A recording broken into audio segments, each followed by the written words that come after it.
Good morning, everyone. We are back on the web TV for the UTMB for the 15th edition this year in 2017. We're in Chamonix at the Majestic, where all the web TV happens. And now we're after the race. We're all the elite athletes. So stay tuned. We're going to ask them a couple questions, all of them in French, in English, in Spanish, to get this all covered throughout the channels. Bonjour à tous, bienvenue à Chamonix, de retour sur la Web TV. On est là au Majestic, là où tout se passe pour la Web TV. On est avec les athlètes élites le lendemain de la course de cette 15e édition de l'UTMB. Et on est avec Depa et pour l'instant Kilian, avec qui on va poser quelques questions. Et en tout cas, restez avec nous tout au long de cette matinée. On va voir avec tous les athlètes de toutes ces courses. Alors voilà, première question, on va laisser Depa s'occuper de ça. Parce que bon voilà, ça se passe en espagnol. Hein. À la base, on a l'impression que Kilian il est presque français, il fait partie de la famille. Mais ça se passe en espagnol pour l'instant. On aura les réponses également en français et je traduirai en anglais. Buenos días a todos, bienvenidos. Estamos aquí en esta 15ª edición del Ultra Trail del Mont-Blanc, aquí de nuevo con vosotros en la Web TV, año 2017. Como no, 15 años ya de historia en el Ultra Trail del Mont-Blanc y tenemos a Kilian con nosotros, historia sin lugar a dudas de esta carrera. Kilian, venías al Ultra Trail del Mont-Blanc para reencontrarte otra vez con una carrera donde te has encontrado siempre muy a gusto. ¿Qué has notado de diferencias en este 2017 que se celebran esos 15 años a lo que viviste en las primeras ediciones que estuviste por aquí? Bueno, yo creo que la carrera ha evolucionado mucho porque el trail también ha evolucionado mucho. Yo creo que ayer era espectacular el ver la cantidad de gente que había en todo el recorrido, la de miles y miles de espectadores que estaban siguiéndonos en la carrera. Eso la verdad es que ponía la piel de gallina, ¿no? Y aparte, lo que hizo ayer la carrera tan especial fue el gran nivel que había, la gran densidad de corredores élite, que eso hace que sea único, ¿no? Una compétition de tan larga distancia con tanta densidad. Bon, je vais répondre en français aussi. Donc, en fait, depuis 2008 ou 2011, la grosse différence, je pense, c'était surtout, on voit que le mouvement du trail running, ça a évolué depuis alors. Et c'était la quantité de spectateurs qu'il y avait pendant tout le parcours. Il n'y avait pas...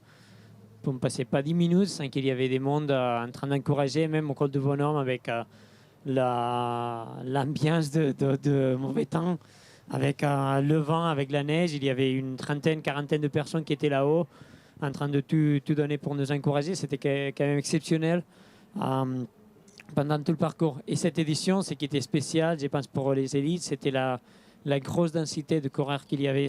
C'est jamais passé, je pense, dans une course de longue distance qu'il y ait une telle densité. On voit qu'à l'arrivée, les temps, les écarts, ils ne sont pas grands dans les 10, 15, 20 premiers. Donc c'est quelque chose qui motivait et qui finalement était réussi, non, dans la course, avoir un ultra trail avec une grosse densité.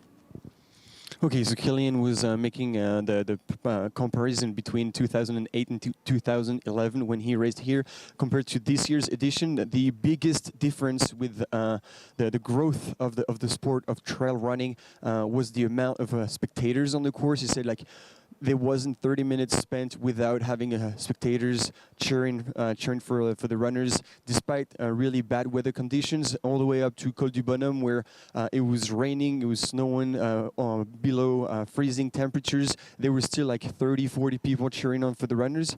So that was one of the big difference. And then also for this 15th edition of the UTMB, essentially the depth of the field, the amount of elite runners that was there was definitely never seen before at the UTMB, or I'd say to any other races, ultra races in the world. And you can see that it really pushed the runners to really dig even deeper, go even faster. And you can see that obviously on the finishing times, but also the small differences between times within the top 10, top 15 runners. Bueno, eres un gran conocedor de esta carrera, no solo por las veces que has competido, sino por también el tiempo que el Mont-Blanc ha sido el patio de recreo de tu casa. Ibas viendo los tiempos, no sé si tenías una estrategia de carrera, pero cuando ibas viendo los tiempos que ibais marcando en los diferentes puntos, ¿qué es lo que ibas pensando? Quizás que ibais muy rápido, quizás que, como dices muchas veces, más kilómetros, más diversión, más velocidad, más diversión todavía. Sí, sin duda se salió rápido y se continuó rápido, ¿no?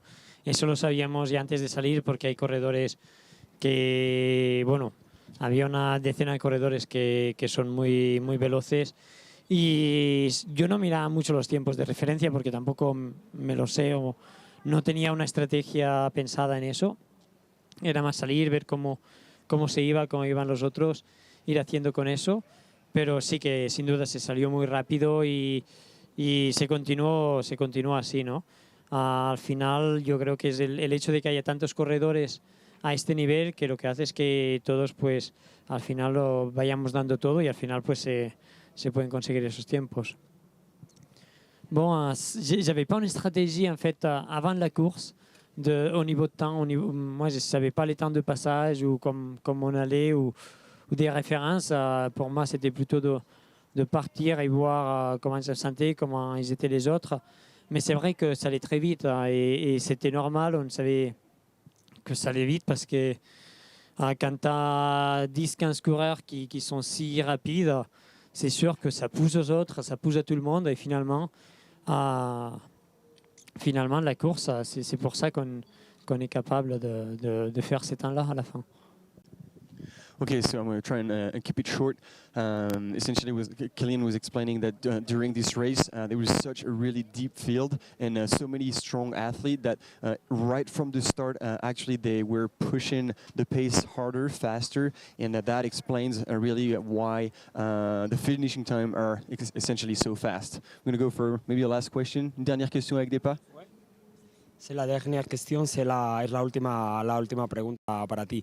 Esta temporada ha sido un poco diferente, con esa primera parte de la temporada quizás de nuevo centrado como siempre en el esquí de montaña, después la experiencia himalayista en el Everest y luego la vuelta a las carreras de montaña.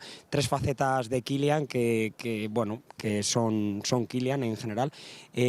En el año 2018, en la temporada, ¿qué faceta vamos a ver más de Kilian? ¿El Kilian Trail Runner, el Kilian corredor, el Kilian alpinista con esas grandes ascensiones, esos grandes proyectos de grandes montañas o el Kilian esquiador más centrado en el invierno del esquí? Bueno, de momento aún no sé el año que viene qué voy a hacer. Aún me quedan un par de carreras esta temporada de al running. Primero en Inglaterra, en Escocia y luego en Ultra Pirineo. Pero bueno, a ver, en octubre voy a planificar la temporada y sin duda habrá las tres cosas. A mí me gusta hacer un poco de todo, no me gusta centrarme en ninguna disciplina o un tipo de carrera en concreto porque al final lo que motiva es hacer un poco cosas distintas. Y seguro que el año que viene pues va a haber esquí, va a haber montaña, va a haber carreras largas, cortas y un poquito de todo, ¿no? A ver si volvemos aquí, quizá, no lo sé. Veremos durante el otoño qué es lo que se va a cocinar.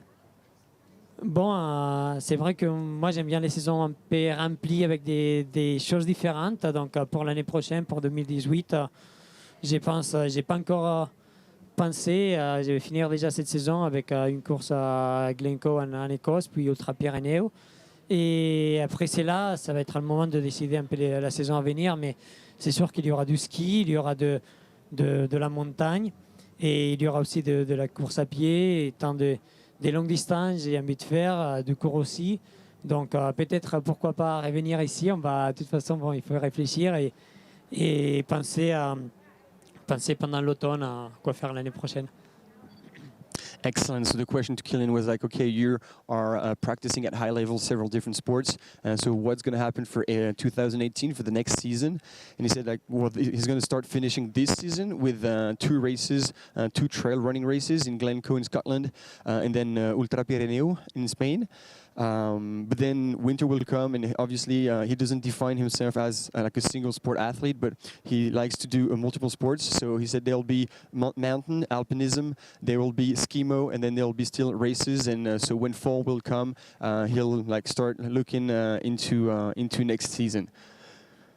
Thank you, merci, gracias. Merci à vous, merci à tous les gens qui ont suivi le live et qui étaient dans la course pour encourager. Parfait. Et puis encore félicitations. Congratulations for like an awesome race and putting on a show yesterday. Thank you very much.